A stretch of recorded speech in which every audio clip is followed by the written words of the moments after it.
The Malaysian states of Sabah and Sarawak are blessed with the very best of Borneo's ecotourism gems. My adventure here is nothing short of wild. Come on! Ouch! Oh, that was my hip bone. Now we're going. What are the odds? Are there any snakes here? I experienced pristine rainforests. Oh, look. Ooh. Here, little guppy. Meet incredible wildlife and plunge deep into legendary worlds. It's so slippery here. I'm Denise Keller. Join me on my passage to Malaysia. This time I'm going into the wild. I love this place.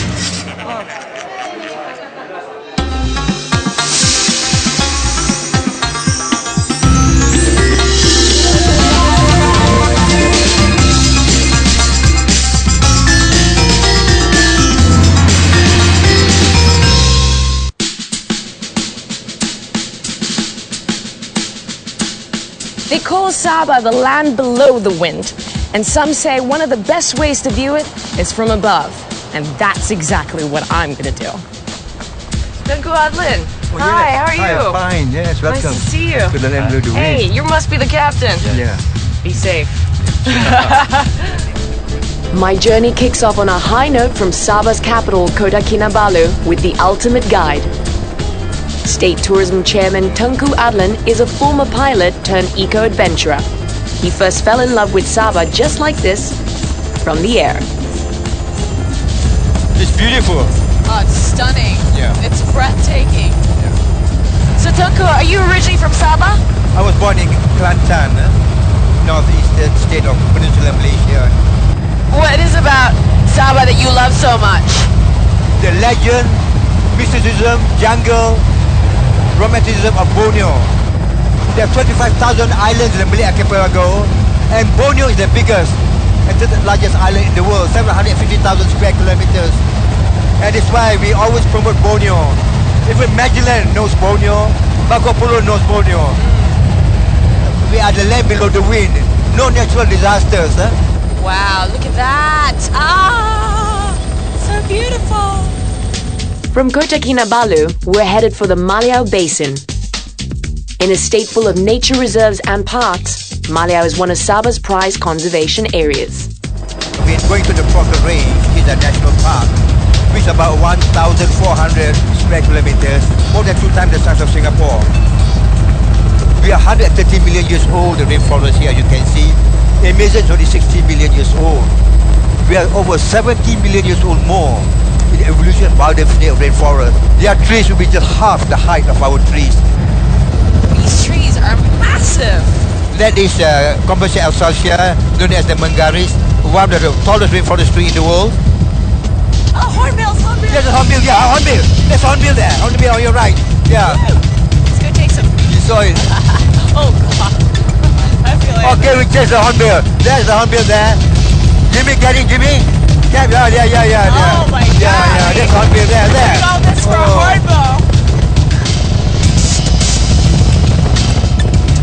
Oh, Beautiful! wow!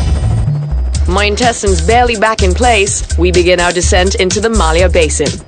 The saucer-shaped basin is protected by steep walls rising over 1,500 meters. Called the Lost World, the first scientific expedition into Maliau was not until the 1980s. It was led by none other than Tunku Adlin. And I was so fascinated by it, by the magnificence of the whole thing.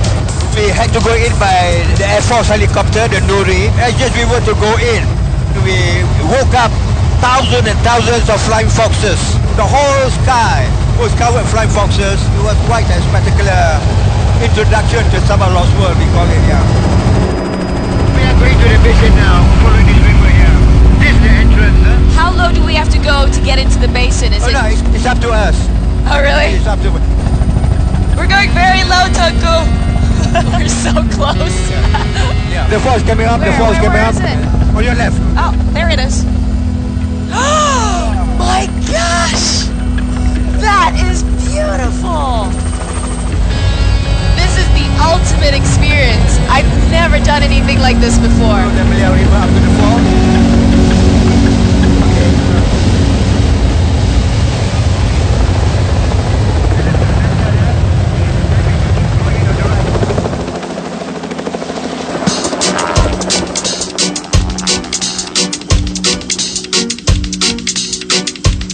This nearly 600 square kilometer catchment area of virgin rainforest is blessed with one of the highest levels of biodiversity on Borneo. So you can see, if you're in the virgin forest, you can see through. That's the beautiful of virgin forest. Unlike secondary forest, that you cannot see through, you see. This is eucalyptus. That's why it plays off, you see. And it's for medicinal purposes. This is a eucalyptus tree? A species of eucalyptus. So you pull this off here? Yeah. And then you can boil it for your coughs and whatever. As you know, more than 50% of modern medicines come from the rainforest, you see. This is unique. You find only in this place. This is carnivorous. This is all the ants and the whatever, even small frogs that goes inside there. There are 12 kinds of forest vegetation here and thousands of plant species, including 9 different types of these freaky-looking pitcher plants. It's like a little shop of horror. Pretty scary. Once you're in, done. Oh, look, food. There. That's how much water there is. See, this one's beautiful there. And it becomes smaller and smaller, you know. They're like teeny-weeny here later on, you know. Pocket. Because it's so isolated and shielded from human impact, Malaya is the ideal incubator of biodiversity. This remote weather station is perfectly placed to research pristine rainforest ecosystems. Well, when you talk about climate change, has it changed dramatically? Not in our part of the world, really, because we have so much of rainforest. Because Sabah will be under permanent forest estate and parks, 53% as already now. But if tree cover, monocrop otherwise, 75% is under tree cover. So this gives back oxygen to the world, so to speak. So this is the place to live then? This is the safest place on earth.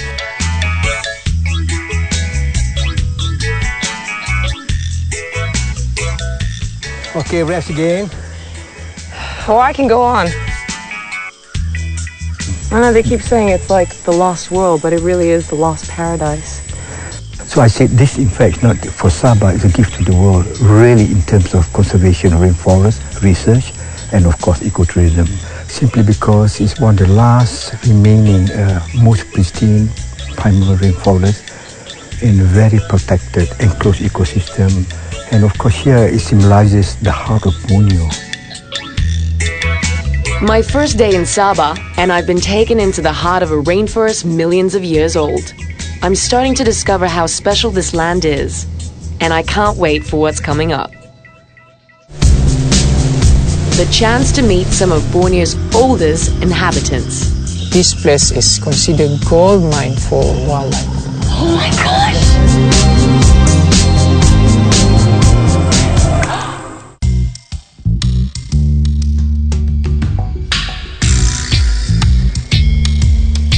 Sabah has long been called the land below the wind by seafarers in the region because it sits under the typhoon belt across the South China Sea.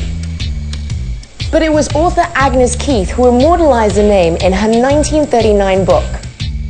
It captured readers from all over the world with her tales of her enchanting life among the people, the forests, and the wildlife of Borneo. Sandakan, on Sabah's east coast, remains the gateway to wildlife safaris around Sukau on the Kinabatangan River. The Kinabatangan is the second longest river in Malaysia. My guide Mincho says it's been a legendary waterway for centuries. Kinabatangan is actually Chinese is coming. The old days there are lots of Chinese raids. The first Chinese existence is when the Admiral Cheng Ho actually already visited Kinabatangan before. C pronounced to be K. That's how it's ended up to be Chinese is coming.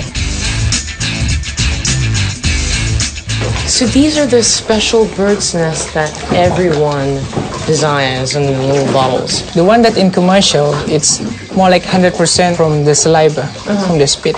But this one here, it's combinations of organic in the saliva. The one in the caves, it's made by edible nest swiftlet, and it costs in the market for 4,000 to 5,000 ringgit per kilo. All for bird spit? Bird spit, yes. We're lucky we experience it here.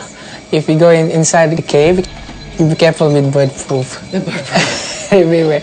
Million years of guano, the smells, you can smell it from outside, millions of cockroach. Yeah. So here it's more like optional. Still, it's a good experience. Today, the Kinabatangan has one of the highest concentrations of wildlife on Borneo. Its many tributaries open passages to amazing wildlife safari adventures. So, Minju, when did you get into this? I'm a river people that I'm born and raised here in this village. So I know most of the birds, the animal. When I start to involve with this ecotourism, instead of just job opportunities, it's become like interest. I find out there are more things to know actually. Even their behavior, even their pattern, even their movement, even their call they made, it's different. For example, Proposis monkey making a sound to calm down the female. On the right side here, with the white thickish tail, is the dominant male. Actually, he's the only male in the group. And he has more vegan nose, white thickish tail, and the physical is much more bigger than the female because the male, it's more like 20 kilo. Female is 10 kilo only. Calm down. Go down the mountain. It's nothing happening. One more unique things happen with this proboscis monkey. They can do almost 24-hour erections. Say what? Almost 24-hour erections just to show the female, I'm your man. What a stud. When it's time to mating, sometimes it's only lasts a minute because the other female will pull his leg because of jealousy. Wham bam, thank you, ma'am. It's amazing how accessible the wildlife is here. This place is considered gold mine for wildlife. Like behind us is actually an Asian black hornbill. There are 8 species of hornbill here. That's a hornbill? Yeah.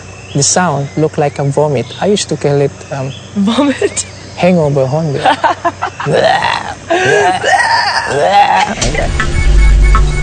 As well as an incredible variety of wildlife, the Kinabatangan Plains is a sanctuary for species unique to Borneo. Local guides like Mincho also work on conservation projects designed to monitor and protect animals roaming freely in the area.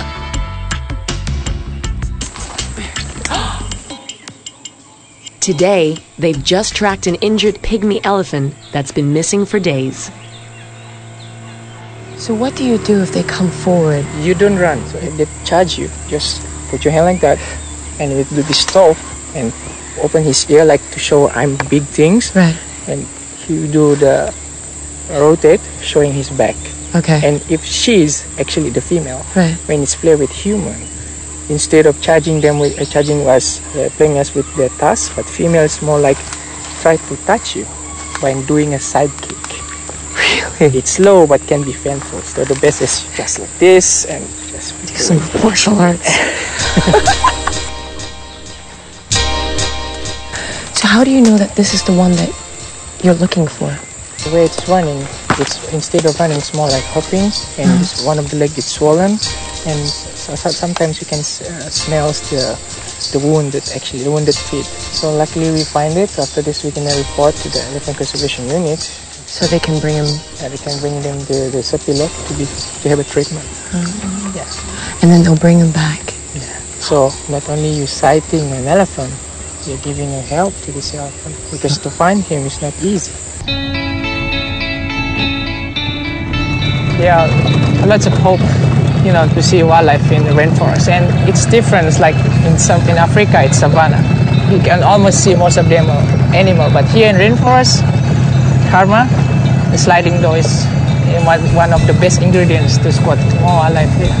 So the better the karma the karma you have, the more animals you're gonna see. Yes, because sometimes I have experienced some guiding like 7 days here in this Kinabatangan floodplain area. But we end up like only 3 species of hornbills like that. But I have some guests that I already guiding them for 2 days, 1 night. We can see 6 species of hornbill. Do you actually tell them that they've got bad karma? No. You keep that to yourself. Yes. I like that theory. I'm about to find out that I must have done something right in a previous life. No, really? Can you see them? Yes. This is Karma. This is Karma. This is Karma. See over there? Hanging around. Oh my That's your gosh! first wild orangutan. I've never seen one.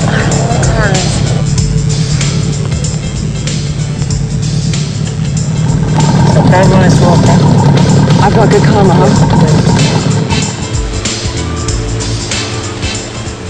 I love this place. Mincho is quick to point out that karma is not the only ingredient for spotting wildlife on the Kinabatangan. One of the important successful or the existence of most of the animal here is the beliefs of the local. We don't hunt or eat a lot of the animals around us. So it's the beliefs to stay in with animals around them.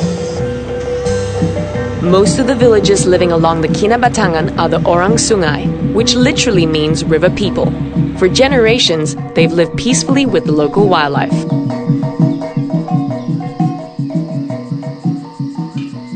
As darkness descends, I discover more about the close bond they share with the animals around them. Did you see one? Not yet.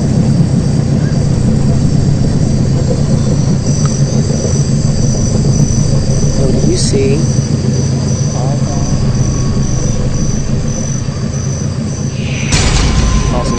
For Mincho, a good night out here involves hanging out with crocodiles.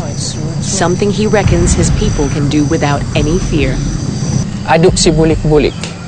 The story is about there's a bamboo stuck behind this crocodile. So one of the crocodile come to this woman and asking for her help. This woman, she pulled the bamboo and heal it. The leader of this crocodile asked her, what we give to you in return for your help. She asked the crocodile, you never disturb my generations. But luckily until now, we don't have any cases, especially around Sukau village, people get attacked or killed by crocodile. Luckily, I've made it through this chapter of my Borneo River adventure without ending up as feast for the local wildlife. Coming up, my journey continues on a different river in time for a wild feast with the Iban of Sarawak.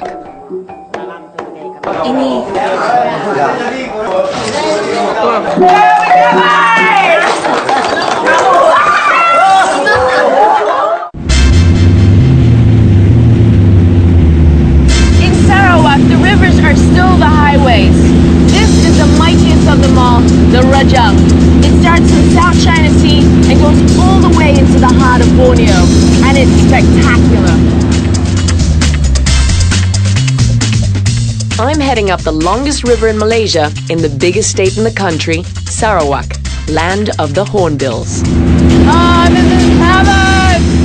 Kapit is the last major town and river trading port on the Rajang. I arrive at one of the busiest times of the year with everyone getting ready for the annual Gawai Dayak Rice Harvest Festival.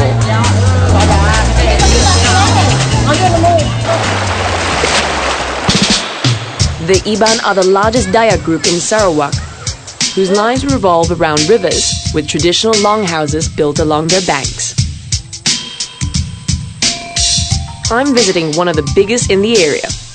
Here, all 80 families are preparing for the month-long Gawai festivities.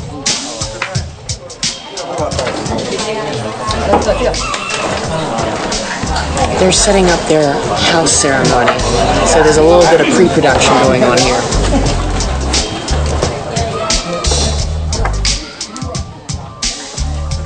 For the Iban, every celebration is marked by elaborate rituals and offerings to usher in a safe passage for the big parties ahead. Many of these customs have their roots in old animist belief systems, harking back to a time when warfare and headhunting were rife among the tribes. Tuan rumah, ini saya. Ya, ini potong kepala. Ya. And this here is hair? Yeah. Human hair? Ya. That's pretty scary there. Can you pull it out? Whoa. But no more, yeah? No more? Yeah. No more. Peace. Come in peace. Yeah? Can I see? Amin pala.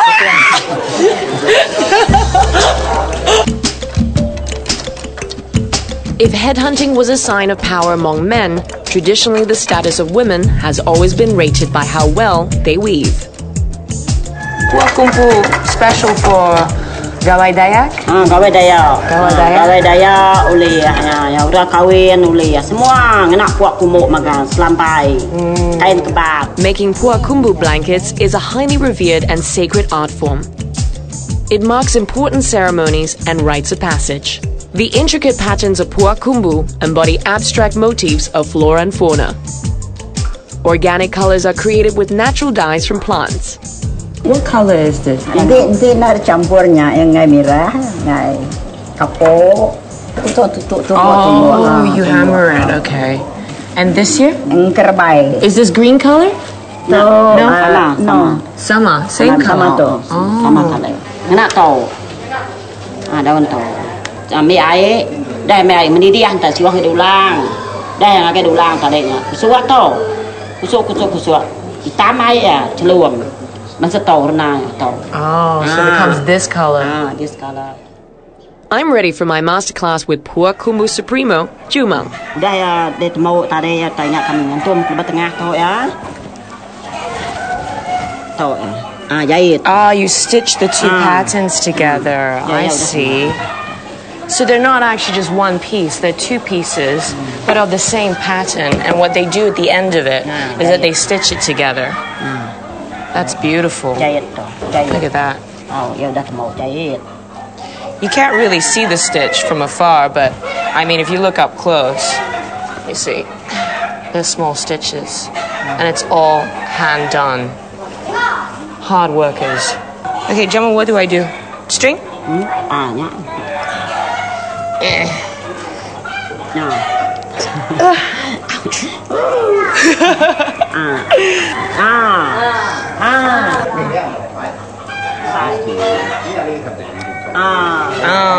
So you do a loop? Panjang.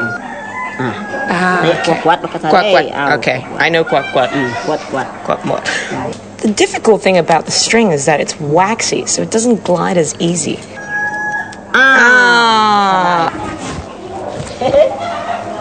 Cantik.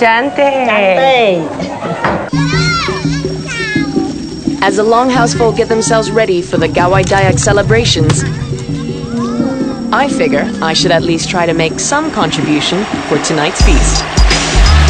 Oh, I forgot the string! Here, little guppy. No fish! No makan!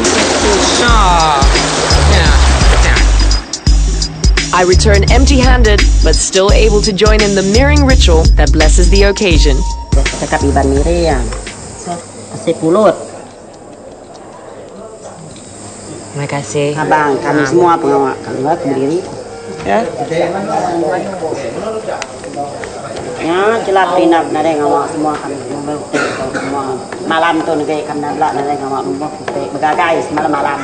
The revelry kicks off with a traditional Iban dance, the Najat. But of course, no rice harvest festival is complete without the infamous rice wine called tuak. Hidup atua. Panai hidup atua.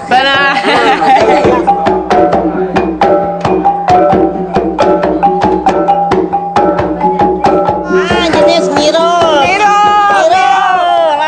Selamat di Gawai. Gayu guru gerai nyamai. Selamat Gawai! Selamat Gawai.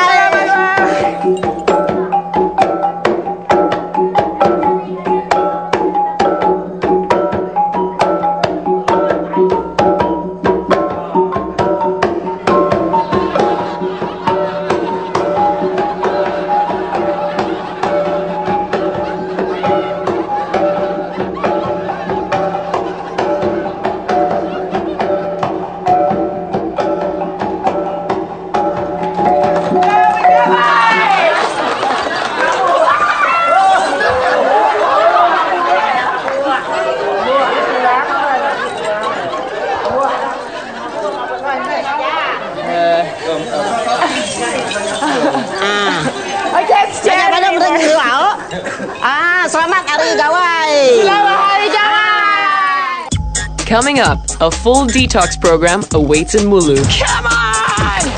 This is Deer Cave, the largest passage in the world. It can get pretty scary in caves, and you hit your head and poof. Ouch! Oh, that was my phone. How difficult is it? So slippery here.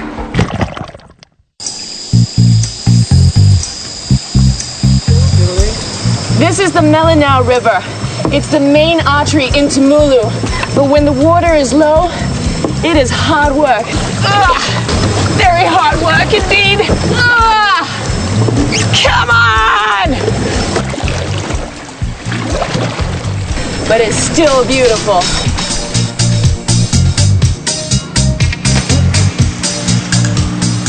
Mulu National Park is a legendary icon of conservation.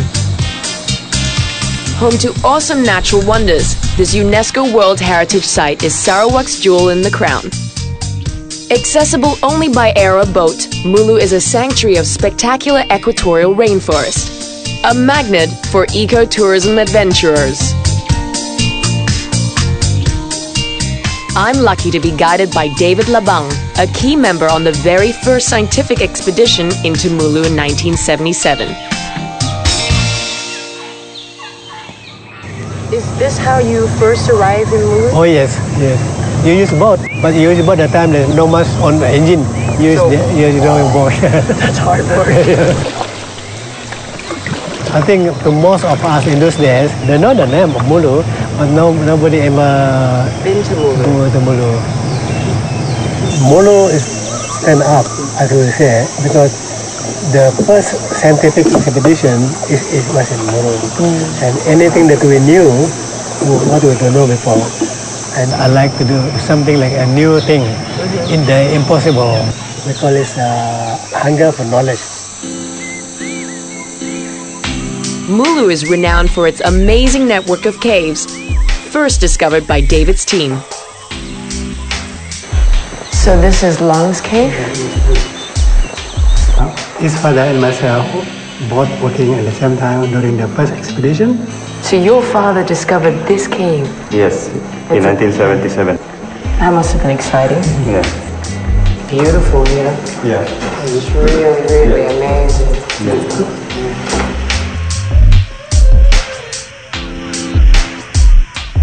Local park guide Bagli Lang is proud to play a part in preserving Mulu's amazing geological wonders. I want to conserve this area. I want to protect it because my father found this cave, so it come to me again. Could be my son will be a guide again. That's why we want to protect it for the next generation to come. As you can see from this stalactite here, the water keep dripping continuously. Yeah, it's flowing the whole time. And eventually, these two will connect and it becomes a pillar. Yes, or column. When they join together, then they form another door to another cave. That'll take time. So how long do you think that this took to form? Millions of years. Millions of years. Yeah. Linking one chamber to another, the Mulu caves are a subterranean labyrinth of ancient limestone caverns. Where we are now, this is Deer Cave, the largest passage in the world. Height is about 120 to 150 meters, width is about 120, and length is about 2.2 kilometers. It's magnificent. I've never seen anything so spectacular. Park guide Kenny points out that Mulu has not only the longest cave network, but also some of the biggest chambers in the world. We have a very nice cave here, like the Trout Chamber, the biggest chamber in the world. Can park about 20 to 30 plus Boeing inside, parking inside. It's very, very big chamber. Once you get inside, even you have bright torchlight, you can see from the side to the side. That must have been such a discovery. When was that? When was the Sarawak Chamber? The second expedition. Were you part of that? Oh yes. Today, the next generation of Mulu park guides like Kenny and his team continue the pioneering spirit of their fathers. And then there was light. 288 kilometers of cave passages have been surveyed in Mulu so far. But every year, more discoveries are made. How difficult is it? Some part is very difficult and some part not very difficult. It's okay, I've got my helmet on, Oh, got yeah, lights. you have helmet, yeah. You guys all ready? Yes. Ready? Let's do it. It's getting tighter and tighter here. Oh yes, you're going on. So where does this take us to? We're going to be to the other entrance. We have to go through here? Yeah, we have to go through here. See how small is it? This you have to squeeze on. Ouch! Oh, that was my My hip head. bone. Oh, that's pretty tight.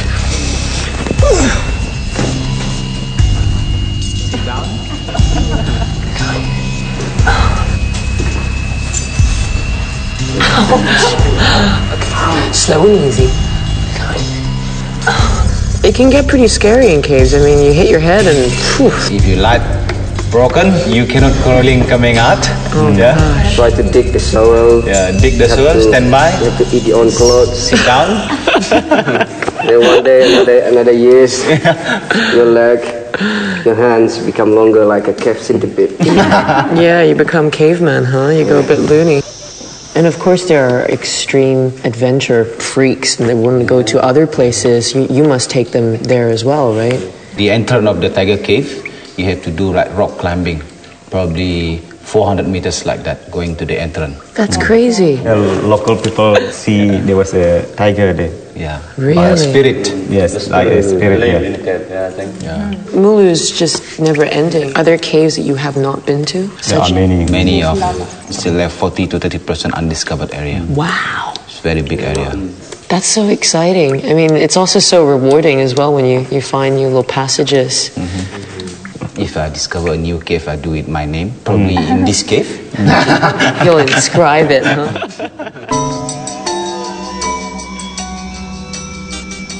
Further up the Melinau River, we enter a small tributary where the water turns translucent green. This is the entry point to Clearwater Cave, which I'm about to discover is at the heart of one of the most amazing cave formations in the world.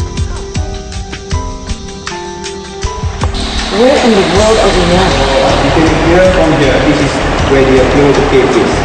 I can hear a stream of water. Yeah, that is it.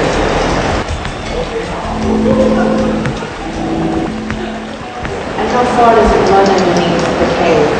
It's about 177 kilometers. It's a very long ground cave system in Southeast Asia. It's so slippery here.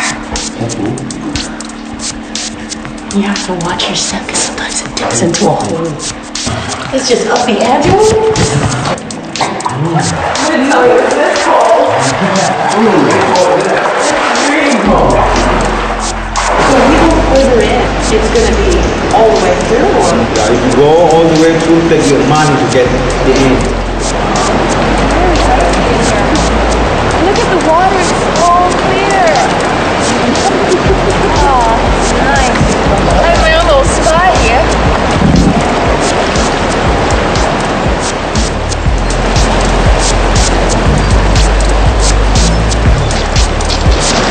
All these incredible caves that I've seen were created by one simple thing: passage of water through rock, just like this. It's amazing.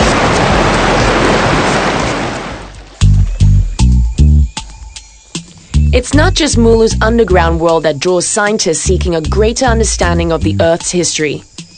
Here, spread over 52,000 hectares, is a legendary rainforest ecosystem that David Labang keeps coming back to. I guess the canopy is not for people who are afraid of heights. You're not afraid of heights, are you? Come on, David.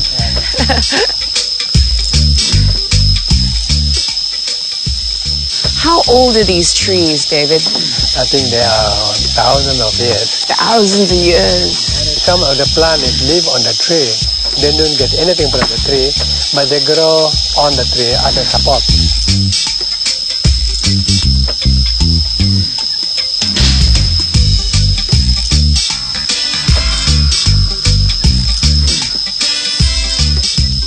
I can see everything. It's just spectacular. This is the best view. This one,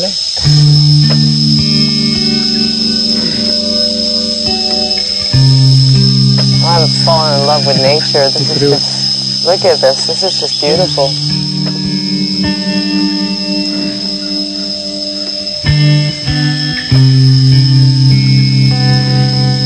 Somebody think if they love nature, they come to Mulu. Yeah, this is therapy. This is a magical place. Yes. I can see why you wanted to come here. Yeah, exactly. And you don't stop coming here. No. It's always the first time for you, isn't it? True. Yeah. The nocturnal realm ushers in one of the most spectacular attractions of Mulu. Oh, look at that. That's beautiful. Wow! Those are the swiftlets. Yeah, that's They're going in, they're going up. And this happens every time at dusk. Oh yes, during the good air, that's coming. So the bats fly out, swiftlets come in. Yeah. This is the bat-swiftlet highway. So I can see why people keep coming back here. Oh, yeah. It's one special place. I think that might be the last group because the sun's about to set.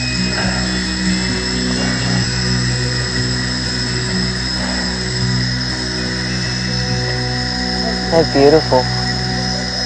Bye. Have a good meal. No journey to Borneo is complete without meeting one of its oldest residents. And I discover why some new residents can't bring themselves to leave. I miss the baguette very much. It's not enough for me to move back. Alle meine Entchen schwimmen auf dem See, schwimmen auf dem See. We've lost our guide. We have no idea where they are. From Sarawak, I return to Sabah. Before I finally leave Borneo, there's one thing I just have to do. Now we're going. I head to the wildlife sanctuaries of Suka on the Kinabatangan River, determined to get closer to Borneo's wild ambassador, the orang-utan. One of the best people to help me do this is primatologist Isabel Ankranaz. Hey, Isabel. Hi, Dennis. What are you doing? Well, we're trying to scare the pigs away. Pigs? Yeah, look what they're doing. Creating a little mud bath here, huh? Yeah, they do. What in the world is this? Orangutan feces. Nice. Yeah. I always wanted to have orangutan feces in my hands. Now, how important is this in your studies? It doesn't look very important, right? It looks gnarly. Actually, it's very interesting to look at animals' dungs because not only you can see what they've been eating, but also you can assess the stress level of the animal. Oh. Yeah. So here you can see the eggs of the parasites. Okay. It's the same parasites actually in humans and orangutans. We've been testing a few people around here as well. Oh, really? If you look at it, it doesn't look very different. But if you look inside, you can know how stressed the orangutan is at this very moment it took its shape. Do they have healthy poop? Yes. They have healthy poop. That's good to know. I really didn't know that there was that much about shit. Look at that. This is all from Jenny. Yes, Jenny, who you're going to meet, hopefully.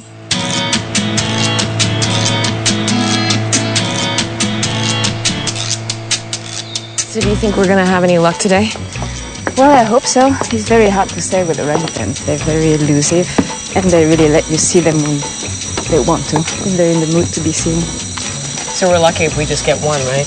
Yes. The forest of Sukau provided the perfect place for Isabel to work on a conservation and ecotourism project called Red Ape Encounters.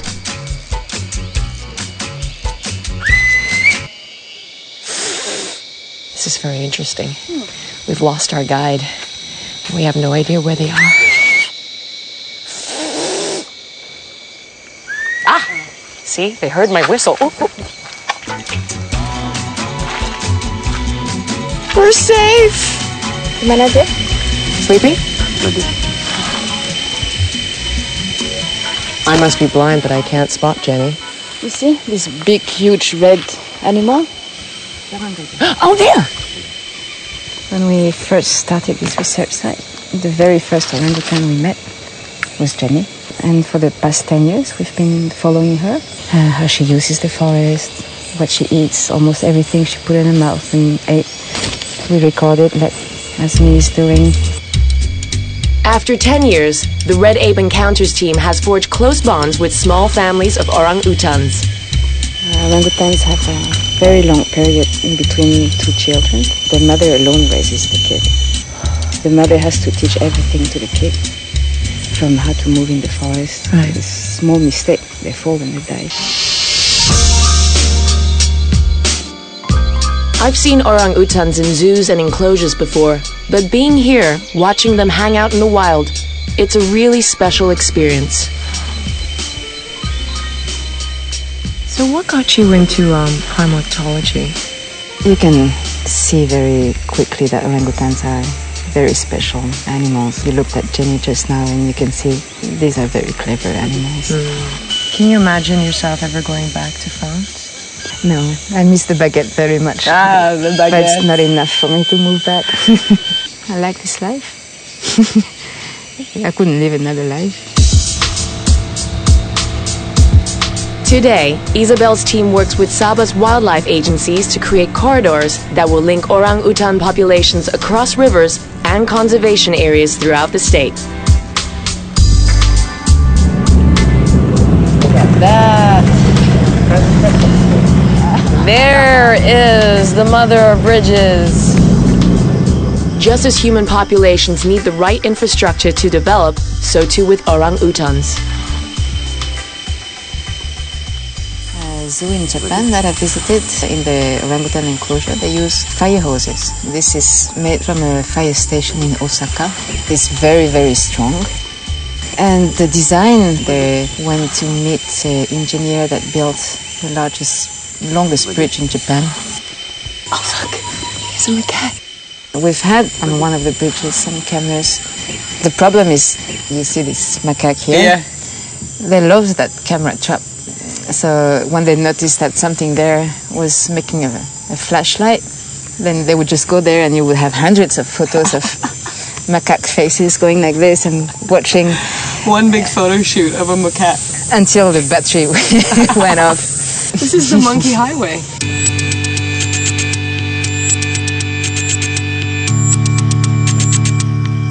One of the most interesting applications of Sabah's many conservation projects is creating sustainable sanctuaries for orang-utans beyond primary forests. In Sukau, locals invite visitors to help cultivate new habitats. Stand back, Isabel. Stand back. Oh, sorry. Yeah, all the guests will plant their own tree or trees, and it's taken care of by these ladies, so it's in good hands. Years later, visitors can come back here in Sukau and see it all grown up, and hopefully with fruits. And I can come back and see my tree? Exactly. Grow tree. Wolle? You can see? See? Alle meine Entchen schwimmen auf dem See, Köpfchen in das Wasser, Schwänzchen in die Höhe. I just sang a German duck song for you. I'm glad my journey brought me back here, and I understand now why for so many it's so hard to leave this special place.